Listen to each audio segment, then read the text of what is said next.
Well, we were walking around, and we came to this, probably at that day and age, it was the most exquisite, most expensive hotel in Dallas, Texas.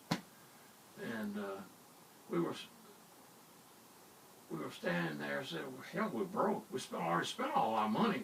Why don't we just go back to Fort Hood? So, okay. So we got out in front of this hotel. We started hitchhiking and trying to get out of Dallas to the suburbs where we could get a ride to Fort Hood. And while we were standing there hitchhiking, here comes a man out of the hotel downstairs, and he's in a tuxedo. And he walks up to us, and what are you guys doing? We said, we're headed back to Fort Hood. We're broke. We don't have any money. We got to get back. He says, well, let me make a deal. Let me make a suggestion for you. Okay? He says, I'm having a party upstairs. Says, it's up on the penthouse of this hotel. Says, I've got a room full of Texas female models. I've got a live orchestra up there. I've got all the food you could ever want. Says, if you will come up there and dance with some of those girls, because I don't have enough males to dance with them. Says, come up there and dance with these girls. Says, I'll put you up in this hotel tonight. I'll buy all of your food. You come on. I looked at my friend and says, let's go. So we ended up going up to this penthouse, and oh man, you wouldn't believe that place. It was spectacular. And he had this live orchestra in there. They were really good. And the place was full of the most beautiful females you will ever imagine seeing. So we started just dancing with whoever wanted to dance, and started eating. We had a good meal, wonderful meal, and just kept going.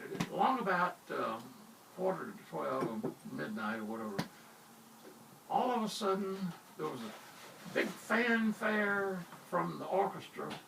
The lights dimmed. 2 spotlights came on aimed at this big double door that comes into the penthouse. And the band starts playing another fanfare. The doors open. In walks our host. He was a multi-millionaire oil man. He walks in, and he's got Clark Gable and Lana Turner. And I just about fainted.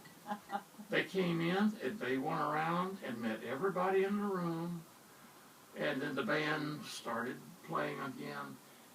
And I started to walk till they asked one of the models there to dance. Lana Turner grabbed my arm, asked me to dance with her. I haven't told you, Mama, most of this, but I didn't dare. But I danced with Lana Turner that night. Wow.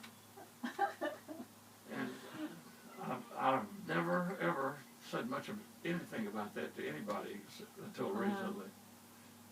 But and Clark Gable was the nicest guy I've met in a long time. He was just so down to earth and easy to talk to, friendly. He was just a good guy. You talked to Rhett Butler? Well, yeah, I did. Yeah. And frankly, he didn't give a damn. Right. Well, we finally got to bed. I don't know, it must have been about 2 o'clock when we finally ended up in our hotel room. And we shared a room, but it had twin beds. I had to sleep with my buddy. And we got up the next morning. Breakfast was there waiting for us, free. We went down and told them we were checking out. This is all paid for. Take off. And so then we got out there to get back to Fort Hood.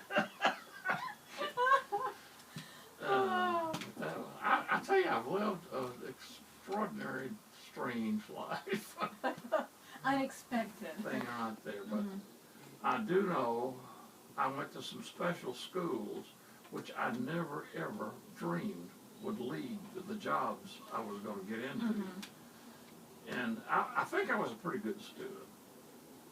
And after every one of these training jobs, I put them by Bell Laboratories, after every one of these things, they always evaluated you, and the results of their evaluation went to AT&T headquarters in New York.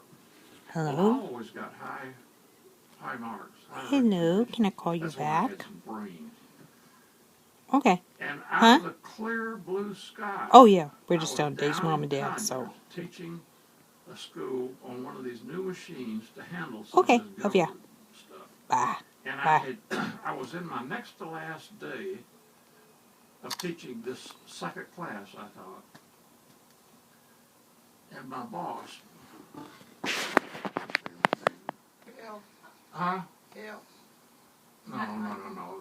He was above Bill. I can't think of his name now. Anyway, he was the boss of the whole complex down there. He came out to my classroom while we were taking a coffee break or something.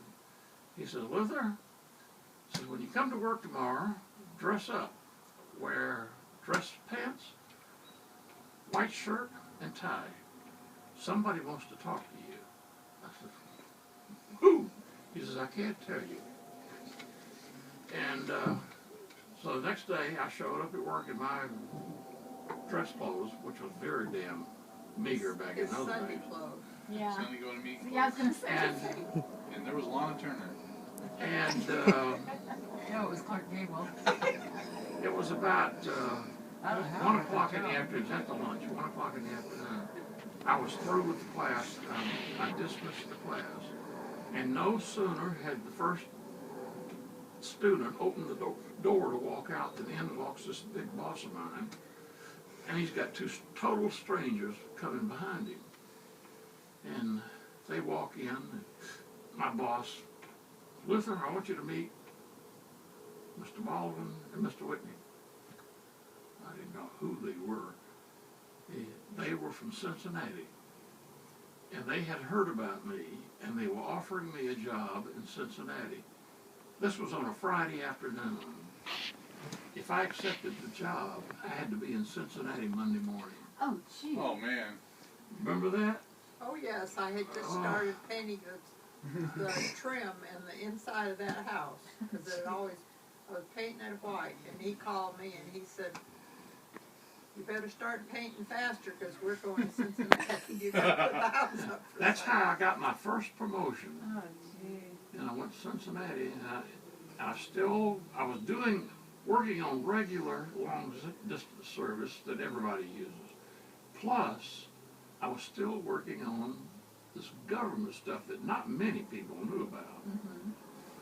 And I started getting notices in Cincinnati. They wanted me in New York. They wanted me in Baltimore. They wanted me here. They wanted me there. Because I knew some things that a lot of people didn't, apparently. I didn't think I was anything special. But anyway, I started going to New York, got acquainted with several people at AT&T headquarters, and we stayed in Cincinnati, and I was still at the same level of, management. Well, it wasn't even management, it was a semi-management level then. And then they broke up that whole area. We went back to Atlanta, because they created a new one in Chicago, a new one in Atlanta, and then somebody in White Plains took over what was left over from Cincinnati. And they had opened a new one in San Francisco. Closed down a lot of the Kansas City stuff. They went to San Francisco. Well, I forgot where I was. You were headed back to Georgia? I had to Cincinnati. go back to Atlanta, and Yeah. this was where I was really getting involved with much more of that government communication stuff. And this is when I was up in Maryland and went to this underground location and talked to the two presidents. I talked to President Kennedy there. And I really, somehow or other, I really impressed somebody in New York. Because I was only back in Atlanta for 1 year, I and they remember that. promoted me. And I jumped 2 levels in management. They Huh? put me 2 levels higher than normal. And that's So was when I. we went to Washington, D.C., and that's when I became national coordinator for traffic engineering, these government projects. And that's when I started traveling. I was, you didn't want to know, I was on the road all the time. And I was in places I couldn't even tell my boss, Marty Dienhouse. Yeah, I remember I that. could not even tell Marty, my boss, where I was and what I was working on. It was so top secret. And the meetings I had in Washington, D.C. were like nothing I've ever been through in my life. We'd go into a conference room. They always had 2 guards outside the door. You go, whoever was in that meeting, you went into the room, the door closed, it was locked from the outside.